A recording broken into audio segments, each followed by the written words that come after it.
Captain Lee Hyun stood in the control room of Mining Station Alpha, watching the morning shift reports roll in.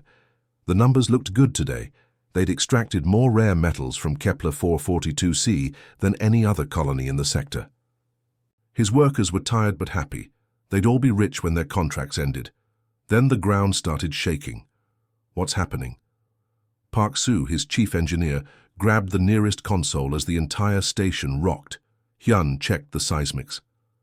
Monitors. The readings made no sense. These weren't earthquakes. They were coming from below, from the planet's core. The first Vorthak burst through the floor near the mining shaft entrance. It looked like a cat-sized beetle made of nightmares, with mandibles that clicked and dripped some kind of acid. Black, shiny and moving fast. But there wasn't just one. Dozens poured out, then hundreds. They multiplied right before everyone's eyes, like a horrible magic trick that wouldn't stop. "Run!" Hyun shouted, but it was already too late for some workers.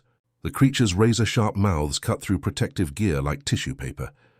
Their screams echoed through the station. Yang Min, a young mining technician, grabbed Hyun's arm. "The emergency tunnels. We can get to the underground shelters." Most of the miners had wives, husbands, children living in the residential domes. Hyun hit the colony-wide alarm. "All civilians to the emergency bunkers. Code red, code red." The Vorthak moved like water, flowing into every opening. They seemed to know exactly where to go. Within minutes, the surface was completely overrun. Hyun and 200 survivors made it to Control Center Delta, deep underground. The thick blast doors sealed behind them. He could hear the Vorthak above, their claws scratching against metal, looking for a way in. "Sir, we've lost all surface stations," reported Choi Da, the communications officer. Her face was pale. "The residential zones, I'm getting no response. 50,000 people, families, children, all trapped somewhere in the underground maze while monsters owned the surface." "Send the emergency beacon," Hyun ordered. "Maximum power. Send it to everyone, the mining guild, the council, anyone who'll listen." The beacon shot into space, a desperate cry for help carrying across the galaxy. The first response came within minutes. Admiral Vex of the 2nd Galactic Fleet sounded tired and annoyed. "Mining Colony 4P42C, we confirm your distress signal. Due to contamination protocols, your system is now under quarantine." Quarantine. Hyun couldn't believe it. "Admiral, we have 50,000 civilians down here. Send rescue ships." "Negative. Initial scans show the infestation has gained too much ground.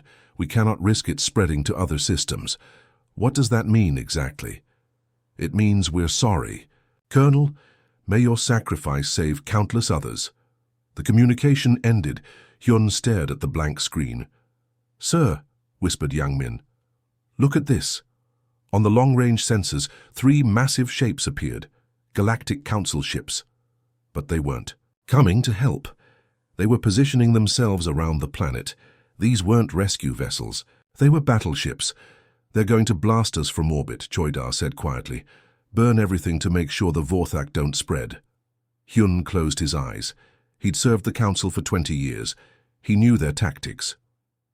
When biological contamination got bad enough, they cleansed entire worlds. The captain looked around the control room at the scared faces. These people trusted him. They'd followed him to safety, and now safety was about to become their tomb. "How long?" he asked. "The ships are charging their main batteries," Choi Da reported. "Maybe 6 hours before they're ready to fire. 6 hours to live. 6 hours before the planet became glass and ash." One of the younger miners started crying. An older woman put her arm around him. They all knew what quarantine meant. No one was coming to save them. Hyun stared at the communications console. Maybe he could try negotiating, beg them to allow evacuations, but the Vorthak were multiplying too fast. Every minute meant thousands more of them. The aliens had made their choice. In their eyes, 50,000 humans were acceptable losses to prevent. Galactic catastrophe. Outside the control room, the scratching sounds were getting louder. The Vorthak were testing the blast doors, looking for weak spots. Above them, 3 alien warships prepared to turn their world into a funeral pyre. Captain Lee Hyun had never felt so alone. Engineer Kim Min was fixing a sensor array when the ship's computer started screaming alerts. She dropped her tools and rushed to the communication station. The emergency beacon was weak but clear. Humans in trouble. Captain to the bridge. Emergency signal from Kepler 442c. Captain Park Jin arrived, still pulling on his uniform jacket. What's the situation? Mining colony under attack, Kim Min reported. Some kind of creature swarm. They're requesting immediate rescue. Jin studied the display. Distance? 4 hours at maximum burn, sir. But Captain... Kim Min hesitated. The Council has already responded. They're quarantining the system. Quarantine? Jin's eyebrows shot up. That means orbital bombardment. They plan to destroy the planet to stop whatever's down there from spreading. The bridge went quiet. Everyone knew what Council quarantine meant. No survivors, no exceptions. Jin walked to the main screen showing the distant star system. 50,000 people. Yes, sir. All human. How many Council ships? Communications officer Seo Yun checked her instruments. 3 battle cruisers, sir. The Corksian Second Fleet. Jin rubbed his chin, thinking. His ship carried only 2,000 Marines. Against 3 alien battle cruisers, they stood 0 chance in a straight fight. Captain, Seo Yun said carefully, the Council has legal authority in that sector. They can order us to stay away. Can they? Jin's voice was dangerously quiet. Funny thing about human law, Lieutenant. It says we protect our own. The navigator, young officer Wee Jun, spoke up. Sir, our weapons can't penetrate Council shields. If they decide to stop us, they won't, Jin said, with more confidence than he felt. Council species don't understand humans yet. They think we're predictable. Jin turned to his crew. Here's the situation. 50,000 humans are about to be murdered to contain some bug problem. The mighty Galactic Council has decided their lives don't matter. He paused, looking each officer in the eye. Now I could follow orders. Play it safe. Get back to Earth and file a complaint through proper channels. By the time the paperwork goes through, those people will be dust.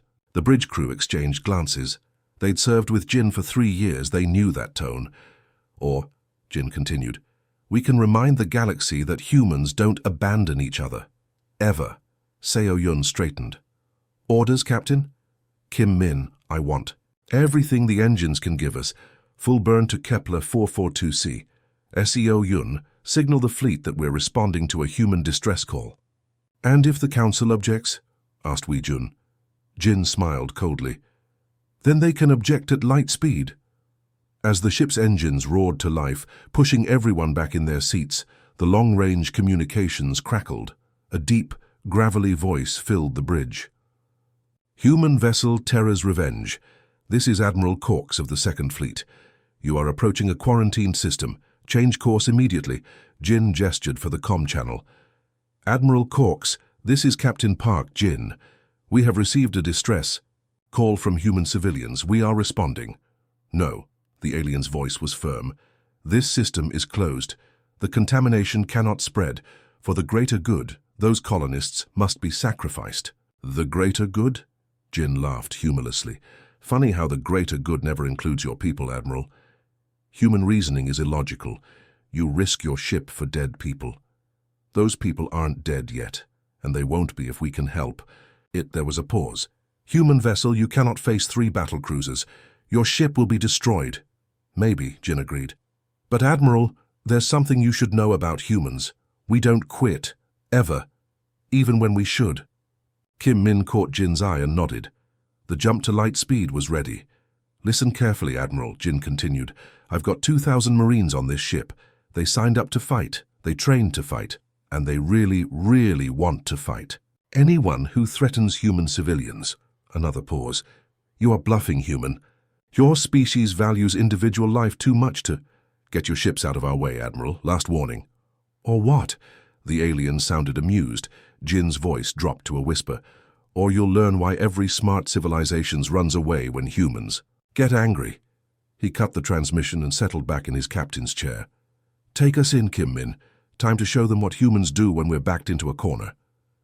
The Terra's Revenge jumped to light speed, heading straight for 3 alien warships, and 50,000 lives hanging in the balance.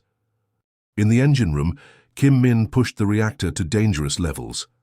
In the barracks, Marines loaded weapons they'd never expected to use. On the bridge, Captain Park Jin stared at the tactical display and smiled. The council was about to learn that humans didn't follow their rules, not when lives were at stake.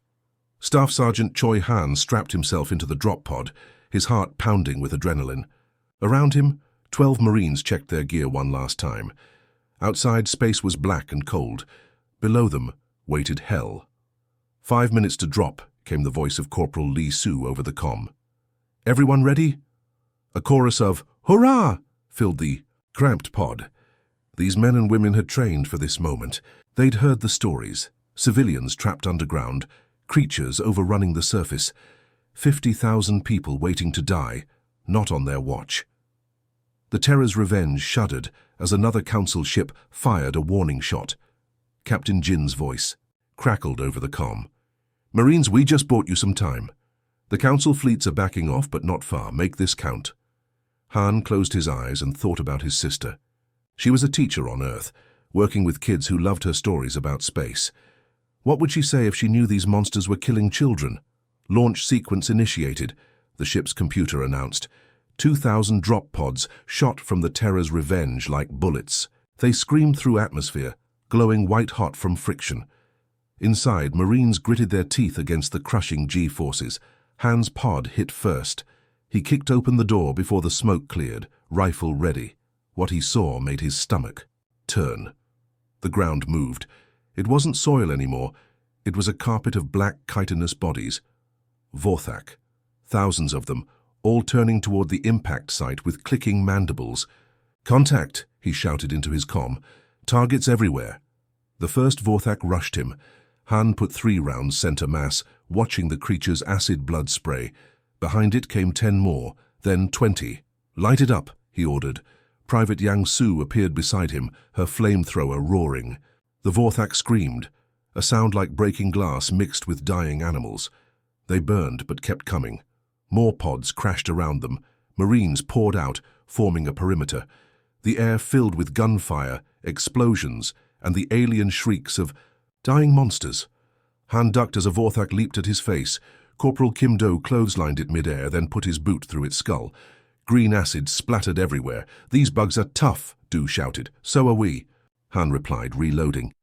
Above them, on the council ships, alien officers watched in amazement.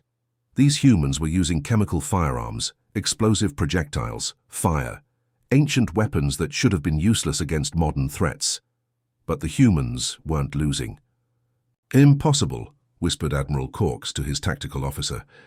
The Vorthak consumed 3 Zephyrian battle groups. How are these primitives holding ground?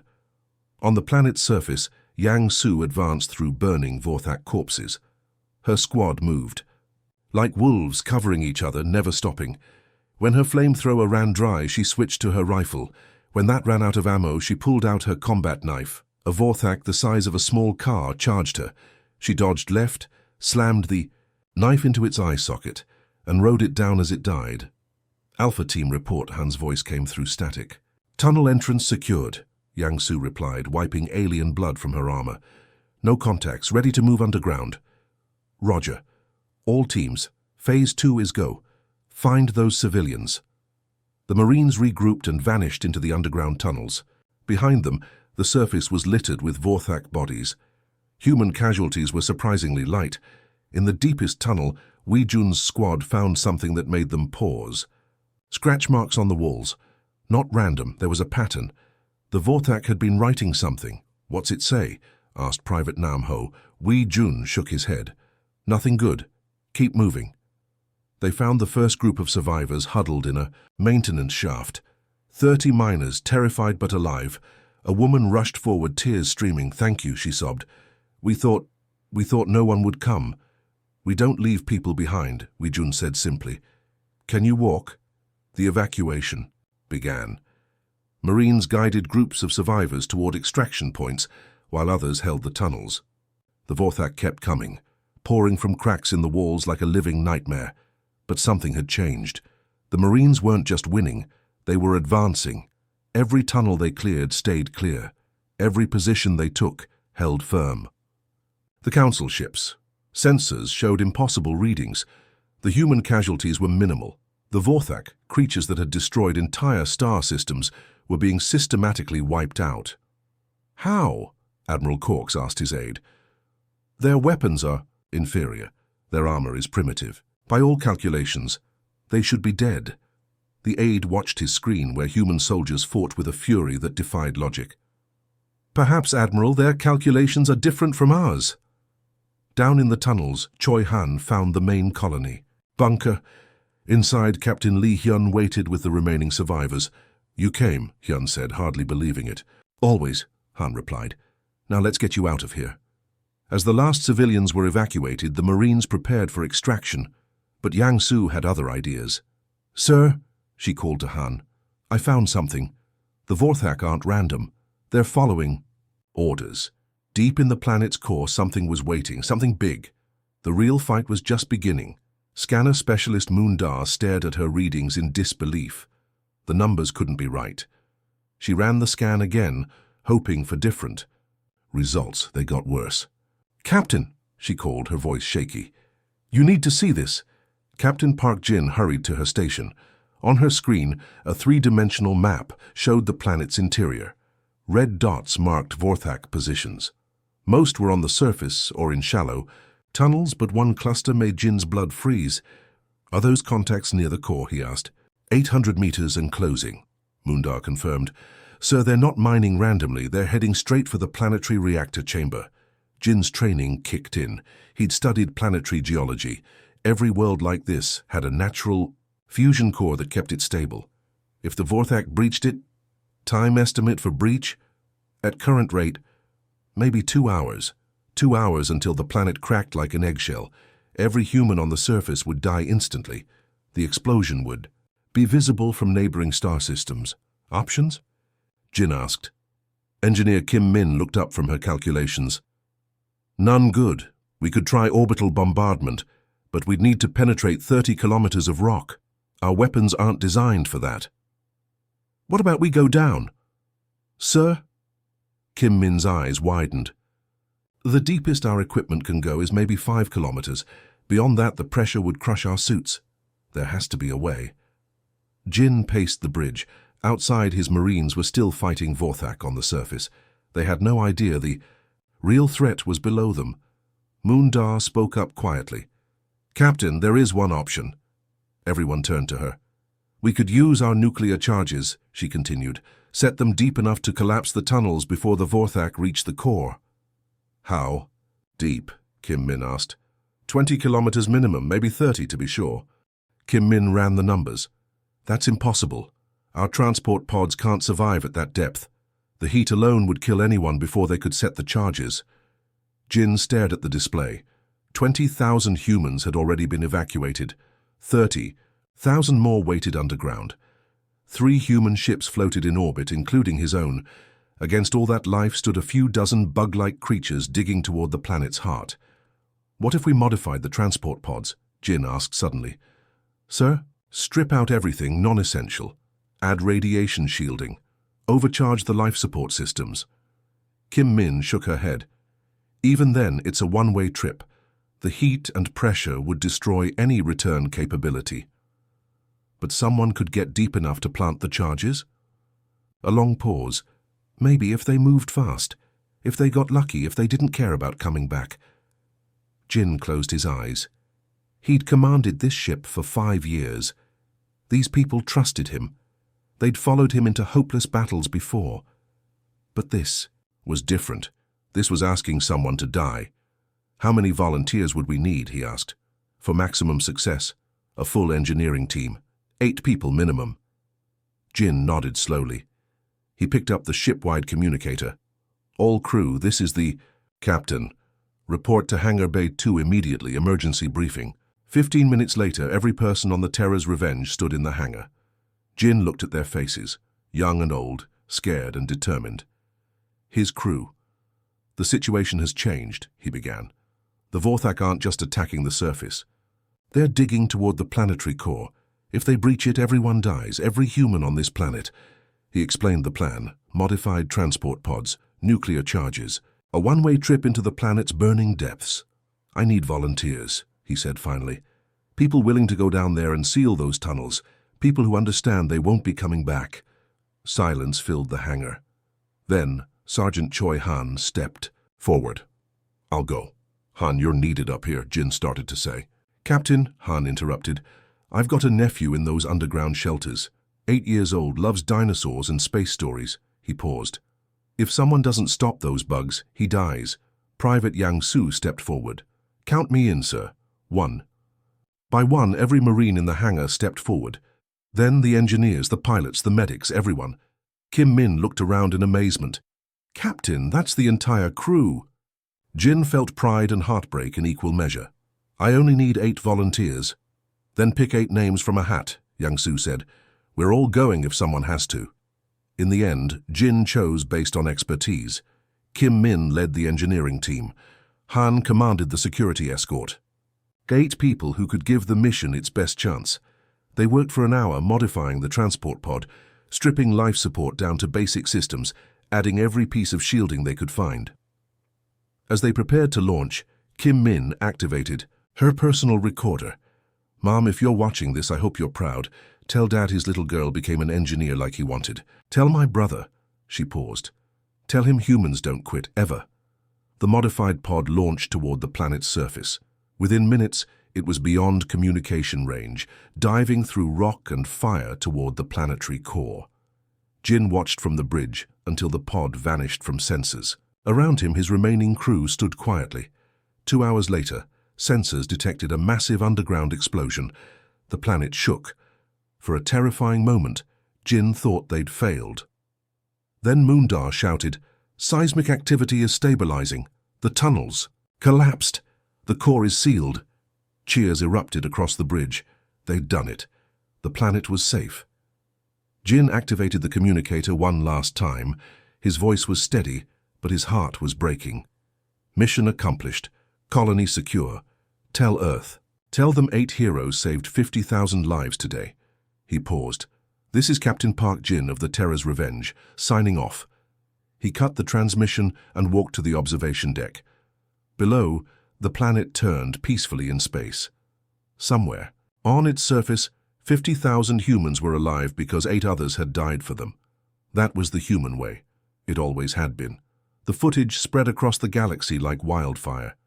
The Council's primitive humans had accomplished what their advanced weapons could not. They'd won through sheer, unstoppable determination. Every species in the Galactic Union watched in stunned silence as the recordings played on their screens. The human ships, vastly outgunned and outnumbered, had thrown themselves directly at the void swarm. While Council battlecruisers retreated under the overwhelming onslaught, the human vessels pushed forward, their crews fighting, even as their ships broke apart around them. Fleet Commander Zhextai of the Galactic Council watched the recordings again, his 4 eyes blinking in disbelief. "How did they do it?"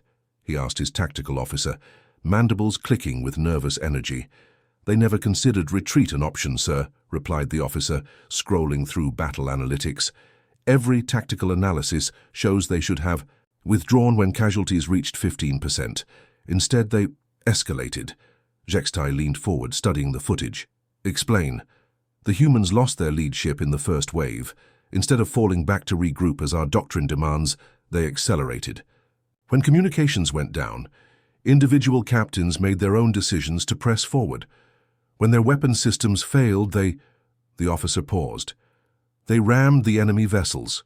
The commander's skin paled to a light blue. "That's suicide?" "Yes, but it worked." The tactical officer highlighted a section of the battle. "Look here. This small human transport, already damaged, drove straight into the Swarm Queen. Their reactor went critical on impact." The recordings showed it clearly. A small human ship, barely the size of a Council scout vessel, plunging into the massive central node of the Void Swarm. The explosion tore through the alien hive mind, sending the remaining swarm into disarray. Within days, stories of human bravery filled every corner of known space. Species that had dismissed Earth as an unimportant backwater now spoke of humans with a mixture of respect and fear. In the Grand Council chamber, representatives from 200 worlds gathered for an emergency session. The debate was unusually brief. Earth was offered immediate membership. not as an honor but as insurance. The galaxy needed allies who would fight when all hope was lost, who would die for strangers without hesitation. "They are unlike any species we have encountered," said the ancient Zul representative, his withered tentacles trembling with emotion. "When faced with certain death, they do not calculate odds of survival. They simply refuse to accept defeat." The Council's security chief presented additional footage. "This is from the ground battle on Colony 7. A human squad was cut off from their unit, surrounded by swarm drones." The hologram showed a small group of humans in simple battle armor, forming a circle around injured civilians of various alien species. "By our tactical protocols, this was a lost position," the security chief continued. "Yet they held for 7 hours, protecting those civilians until reinforcements arrived. Only 2 humans survived." Captain Park Jin's final transmission haunted every being who heard it. The human commander, bleeding from multiple wounds, her ship breaking apart around her, had spoken with unexpected calm. "You ask what makes us different? We're the species that runs toward the nightmare, remember that." Her ship had been the one to break through the final swarm defenses, creating the path that allowed others to strike the killing blow. The Council voted unanimously. Humanity's reward for heroism was simple. They became the galaxy's last resort. The monsters called when the real monsters needed to be stopped. Within weeks, the relationship between Earth and the galactic community transformed. Human military advisors were requested by dozens of worlds. Council scientists eagerly studied human psychology, trying to understand how a technologically inferior species could possess such extraordinary will. On Earth, people adjusted to their new reality with typical human adaptability. Children who had once dreamed of exploring space now trained to defend it. Universities established new programs in xenobiology and interstellar diplomacy. The planet's industries shifted to support their new role in galactic society. A memorial was built in orbit above Earth, a massive ring station where the names of those who had fallen fighting the Void Swarm were etched in stone. Representatives from grateful alien worlds made pilgrimages there, leaving offerings and messages of thanks. The galaxy changed in other ways too. Species that had long looked down on emotional races began to reconsider their values. Courage and self-sacrifice became traits to be admired, rather than pitied as evolutionary weaknesses. In the officers' mess of the Council flagship, Jex Tai shared drinks with the first human liaison officer assigned to his fleet. "I still don't understand," the fleet commander admitted. "How can your people face such odds without hesitation?" The human officer smiled slightly. "It's simple. When someone needs help, you help. When something threatens your family, your friends, your home, you stop it, no matter the cost. Even strangers. You died for people you'd never met. Especially then." The human's eyes reflected the starlight from the viewport. "That's what makes us human." Throughout the galaxy, beings of all species slept more soundly, knowing that if darkness ever threatened again, there was a world of creatures who would run toward the nightmare without hesitation. They had a name for Earth now in the galactic community, the last light, the place where hope survived when all else failed,